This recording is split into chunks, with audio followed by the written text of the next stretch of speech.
Welcome back. I'm joined by Championship correspondent Pascal Lemire to review Saturday's clash between Bolton and Wolves. Pascal, starting with the home side, disappointed defeat against Rotherham on Tuesday night.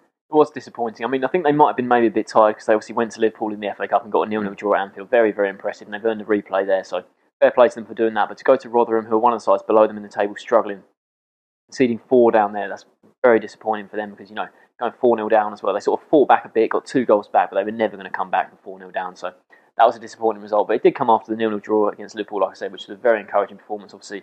I'm talking about Emil Heskey going into that game, going back to his former club, because he's sort of become a bit of a joke figure, on social media and stuff. It's a bit harsh on him because since he's come in, he's actually looked quite decent for Bolton. He scored on his debut, but unfortunately he did pick up an injury in that game. Could be out for around sort of 3-4 weeks now, so that's a bit of a blow for them. Obviously, him and Good Johnson is sort of like a vintage striking lineup, but they've actually looked quite good together, I think, in the Championship. They're still both quality players in this league, I think, but obviously Neil Lennon's been busy in the transfer market. He signed Adam Lafondra, who in this league, it hasn't quite worked out for him at Cardiff, but I think in this league, he's a poacher. He'd always be a poacher, sort of in and around the box. He scored a few goals for Reading in the Premier League as well, so he's a good player. They signed this youngster from Benfica in Portugal, Rochinha.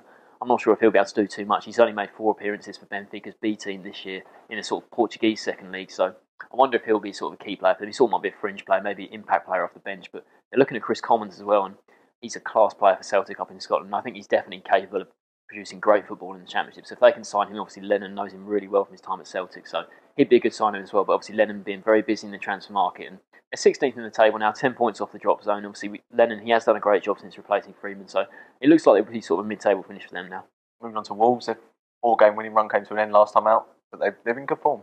They have been, certainly, yeah. Obviously, they had won 4 games in a row. Then they faced Charlton, who had their new boss lose on the touchline. It was never going to be an easy game because Charlton this season they sort of pride themselves on being hard to break down, and that's what Luzon he specialised in his previous job. So to go there and 0-0 draw, I don't think it was that surprising for them. But yeah, obviously they're 7th in the table now, got above Norwich, and only 3 points off the playoffs now, so they are close. They're right up there. But the thing for them is their goal difference is quite bad compared to a lot of the teams around them. You look at the other teams, Norwich below them, and the sort of 6 teams above them. All their goal difference is a lot better. Wolves, they've still got a negative goal difference because of that terrible run they had sort of around November time. So they need to improve that. Obviously, Benikofov's come in. He needs to score goals. Did get a goal in his debut, very lucky one against Blackpool. But he needs to start scoring goals. Obviously, Sacco, he's away at the Africa Cup of Nations, but you wonder if maybe he's going to be sold. West Brom are said to be interested in him. For the time being, he's still a Wolves player. But yeah, Wolves, they are looking good. I mean, it's still a little bit of a gap to the top 6, but the top 8 sides, it looks like it's going to be a really interesting playoff race. And Wolves, with that recent run they've had, they've sort of got themselves back up there. So it's looking quite good for them, and there's definitely a chance they could get into the playoffs. So both sides will sort of fancy their chances in this one, won't they? What's your prediction for this? I think Bolton have got a great record at home to Wolves. They're 10 unbeaten against Wolves at their home stadium. So I think I'm going to back them because I think they might be reeling a bit from midweek. So I think I'm just going to back them to win 2-1. Also going for a 2-1 Bolton win.